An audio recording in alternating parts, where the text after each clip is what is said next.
ప్రతిరోజు బైక్ మీద 50 నుండి 100 కిలోమీటర్లు ప్రయాణం చేసే మెడికల్ రిప్రజెంటేటివ్లు, అమెజాన్లో, ఫ్లిప్కార్ట్లో పనిచేసిన delivery associates, food delivery boys, sales representatives ఈ వీడియోలో చెప్పే 5 హెల్దీ టిప్స్ ప్రత్యేకంగా మీకోసమే.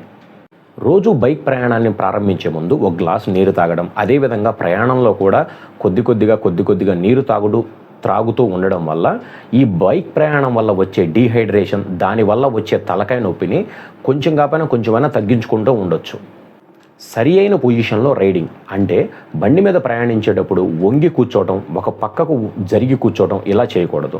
బండి మీద ప్రయాణించినంతసేపు కూడా నిటారుగా కూర్చోవడానికి ప్రయత్నించడం, అదేవిధంగా సైడ్ మిర్రర్స్, హ్యాండిల్ బార్ని కూడా మన భుజాలకు తగ్గట్టుగా అడ్జస్ట్ చేసి పెట్టుకోవడం వల్ల మన మెడపైన, భుజాలపైన ఒత్తిడి తగ్గి వెన్ను నొప్పి, నడుము నొప్పి, అదేవిధంగా మెడ నొప్పులు కూడా రాకుండా ఉంటాయి.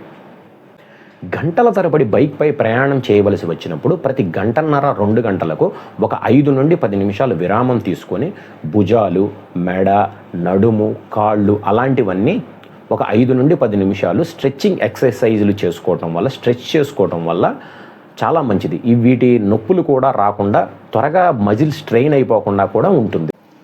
రోజంతా మనం జంక్ ఫుడ్ మీదే ఆధారపడిపోకుండా ఫ్రూట్స్, డ్రై ఫ్రూట్స్, అదేవిధంగా ప్రోటీను ఇలాంటి తేలికపాటి అరిగే విధంగా ఉండే ఆహారం తీసుకోవటం వల్ల మన ఆరోగ్యం కూడా చాలా బాగుంటుంది.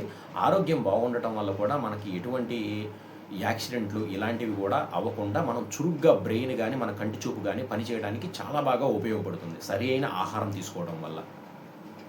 ఐఎస్ఐ మార్క్ కలిగినటువంటి హెల్మెట్, గ్లౌజెస్, అదేవిధంగా మంచి కంపెనీ షూస్ ధరించి నైట్ టైం ప్రయాణించేటప్పుడు కూడా రిఫ్లెక్టింగ్ జాకెట్స్ను కూడా ధరించడం వల్ల చాలా సురక్షితంగా ఉంటుంది. ప్రతిరోజు మీ పని కోసం బైక్పై తిరగవలసిన అవసరం ఉండవచ్చు, కానీ అదేవిధంగా దాంతోపాటు మీ ఆరోగ్యం కూడా చాలా ముఖ్యము. ఇలాంటి చిన్న అలవాట్ల వల్ల మీరు చాలా సౌకర్యవంతంగా, సురక్షితంగా ఉండవచ్చు. ఈ వీడియో మీకు ఉపయోగపడితే లైక్ చేయండి, అదేవిధంగా కామెంట్లో తెలియచేయండి. ఈ వీడియో మీకు ఉపయోగపడితే మీతో రోజు బైక్లో తిరిగే మీ స్నేహితులకు షేర్ చేయండి. ఇలాంటి ఇంట్రెస్టింగ్ అప్డేట్స్ కోసం, వీడియోస్ కోసం ఛానల్ని సబ్స్క్రైబ్ చేసుకోండి. Thank you.